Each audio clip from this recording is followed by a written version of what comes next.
Merci de suivre l'actualité internationale, à commencer par l'Angleterre. Les députés britanniques ont rejeté d'extrême justesse l'option d'un Brexit sans accord. Hier, 312 députés ont voté contre cette possibilité, tandis que 308 ont voté pour à la Chambre des communes. Ce vote ouvre maintenant la voie à une demande de report de la date de sortie de l'Union européenne. Et selon Emmanuel Macron, l'accord de retrait n'est pas négociable. On écoute le président français. L'accord de retrait n'est pas négociable.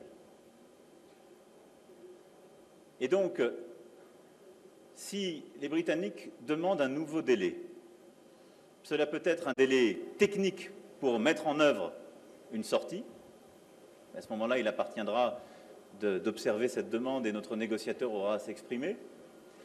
Mais si un délai additionnel était demandé, il faudrait alors qu'on nous explique pourquoi en faire, et en particulier qu'il apporte quelque chose, et donc que ce ne soit pas pour renégocier un accord que nous avons déjà négocié pendant de nombreux mois, dont nous avons dit qu'il n'était plus négociable et dont nous avons constaté à multiples reprises qu'il ne donnait pas lieu à une majorité positive au Parlement britannique. Voilà ce que je peux vous dire. La solution à l'impasse actuelle, elle est à Londres. L'Europe doit continuer à avancer. Les citoyens européens dans les 27 autres pays, eux, ont décidé de rester dans l'Europe, d'avancer, de faire. Et donc, nous ne devons pas perdre de temps parce que le monde, lui, ne nous attend pas. Au Brésil, 2 assaillants ont tué par balle 6 personnes avant de se suicider hier matin dans une école de Suzano, une localité proche de la métropole de São Paulo. Selon la chaîne de télévision Globo News, 5 enfants et un employé de l'établissement ont péri, tandis que 2 adolescents auraient tiré à l'intérieur de l'école avant de se donner la mort. Aux États-Unis, fausse note d'examen, fausse qualification sportive, fausse photo, pot de vin à des responsables d'université. Le procureur fédéral du Massachusetts, Andrew Lenin, annonce l'ouverture de poursuites dans le cadre de la plus grande arnaque d'admission à l'université jamais poursuivie par le ministère de la Justice. Parmi les 50 accusés figurent la star de la série Desperate Housewives, Felicity Huffman. Le compost fait de plus en plus d'adeptes, notamment dans les villes où se développent les lombricomposteurs. Des boîtes ou des verres digèrent la matière.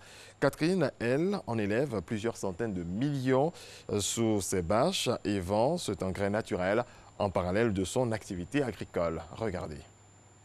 Ces petites bêtes, Catherine Chevalier les bichonne. Sous ces bâches travaillent en silence 500 millions d'ouvriers de l'ombre des vers à compost. Elle ne les connaît pas tous par leur nom, mais présente les 2 espèces, Eisenia fetidia, Eisenia andrei et leurs petits, contenus dans cette capsule gélatineuse. Quand ils naissent, ils sont transparents. Pendant 9 mois, ces lombrics vont se nourrir et transformer en engrais des rangées de fumier qui mesurent 1 mètre de haut en début de saison. Ce qui va ressortir du tube digestif du ver est ce qu'on appelle le lombricompost, un engrais, donc un amendement organique pour nourrir tout type de culture, des plantes, des arbres, le gazon, les plantes d'intérieur, d'extérieur. On en met même dans les aquariums pour les plantes aquatiques. La matière première, la voilà, de la bouse de vache produite par les quelques bêtes de la ferme. Un élevage à taille humaine avec des animaux nourris au naturel, paille d'orge, foin et pulpe de betterave. C'est ici que tout commence. Donc le fumier est confectionné par les vaches, entre guillemets, et après on va le ramasser et le stocker afin qu'il se décompose. Notre élevage de 15 vaches produit environ 150 à 200 tonnes de fumier par an. La tante de Catherine a eu l'idée en 1985 de diversifier les activités de la ferme familiale en utilisant le fumier. Mais à l'époque, les engrais chimiques ont la cote et les agriculteurs bien du mal à écouler leur compost. Aujourd'hui, les clients sont là, comme ce paysagiste, le potager du château de Versailles ou les collectivités locales qui font le pari d'espaces verts sans produits phytosanitaires. Avant, on avait affaire à des jardiniers d'un certain âge qui avaient de l'expérience et maintenant, on a beaucoup de jeunes qui se lancent, qui veulent utiliser du naturel. Sur la quinzaine d'exploitants lombricoles estimés en France, Catherine est la plus proche de Paris.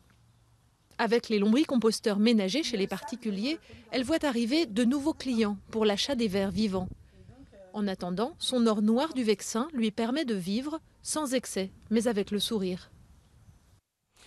Du sport football, huitième de finale, retour de la Ligue européenne des champions. Le FC Barcelone a corrigé hier l'Olympique lyonnais 5-1, dont un doublé de Lionel Messi. Les Lyonnais ont dominé presque tout le match. Les Lyonnais dominés presque tout le match sont logiquement éliminés. Voilà la vraie version.